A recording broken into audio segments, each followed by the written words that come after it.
Hey guys, wanted to just have a quick conversation with you about something that's been on my mind lately, and that is really very simple. There's a lot going on in the world today. There's a lot frankly surprised is happening.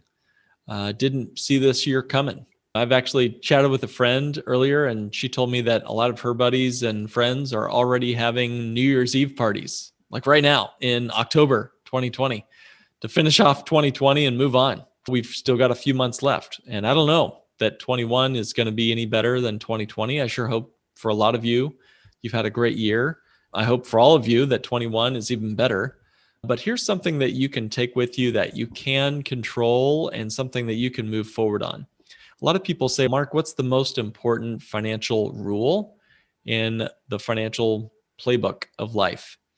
And there's a lot you could probably hang your hat on, a lot of important rules.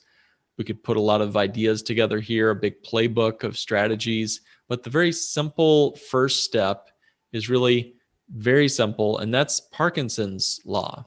Now, Parkinson wrote lots of things in his life, but one of his famous laws is expenses rise to meet income. That's the rule or the law, you might say, that expenses rise to meet our income. That is very true. I'd say it's the hardest thing in the financial universe to live within your means.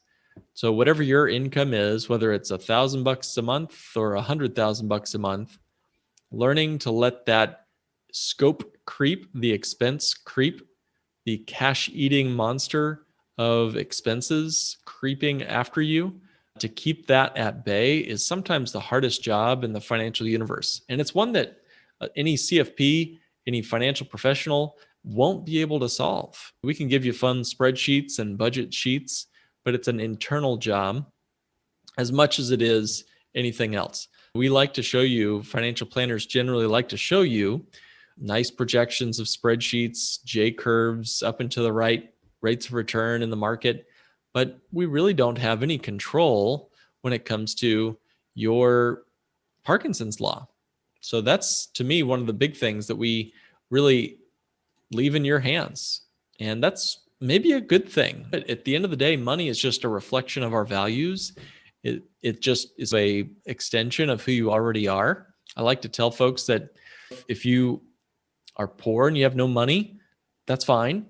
If you're rich and you have a ton of money, that's fine. What money does is it just extends who you already are. So if you're a kind person with a lot of money, you're going to make the world kinder. If you're a big jerk with a lot of money, you're going to make the world, you're just going to be a bigger jerk. Let's just be honest about that. So the expenses rising to meet income, another way to talk about this is that a luxury once enjoyed becomes a necessity. And believe me, that's the truth. As I sit down into my heated car seat in my car in Chicago's winter, that is a necessity at this point. I never thought it was until I got one of the cars that has that. But now, man, it is part of my click that little heater button on and I am good, toasty, and good to go. Same is true with air conditioning. Same is true with computers.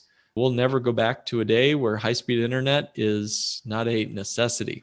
And so that causes that rising expense to keep creeping upward. But what I'd like to just really recommend is find a way to do one of two things. The only two ways to conquer Parkinson's Law is to raise income and to lower expenses. And that is the simplest and most basic rule in the financial universe, but I'll tell you, it's the hardest one to maintain a focus on. If you're driving down the road, you might not always be aware of it, but constantly looking in the rearview mirror and the side mirrors and out the front, constantly moving your eyesight around, that's an important skill to just have running in the background at all times. And the same is true with conquering Parkinson's Law. We always should be looking for more ways to increase our income, finding additional skills in the marketplace, asking the boss for a raise, adding an additional stream of income outside of work, for example, real estate or dividends. And then also finding ways to cut down unnecessary expenses. Do I really need that fifth streaming service? Do I really need that additional pair of shoes? And there's all sorts of ways you can trick yourself into increasing your income and decreasing your expenses. Quick example on both. On the expense side, put things in a cart on Amazon or whatever, and then wait 24 hours before you hit buy. I even set a timer. Sometimes it's easy just to set a little reminder. I've got all my 5 things here. I'm going to remind myself one full day from today to see if I still really need those things. And that's just a set habit you can get into. On the income side, maybe it's a habit where you learn one new book every month, and you find a podcast that you can listen to where you listen to experts who are also doing passive income or additional streams of income, like an e-commerce business or flipping raw land or heck, flipping furniture. I know clients that are doing all 3 of those things just to increase their income on top of their day job. If you can conquer Parkinson's Law, you'll be on the right footing to move on to our next rule, which we'll be talking about on our next video. So be sure to subscribe, like the video, and also hit the subscribe button so that you catch what the second most important rule is in the financial universe. We'll be talking about that one next time. Hope you guys have a great day.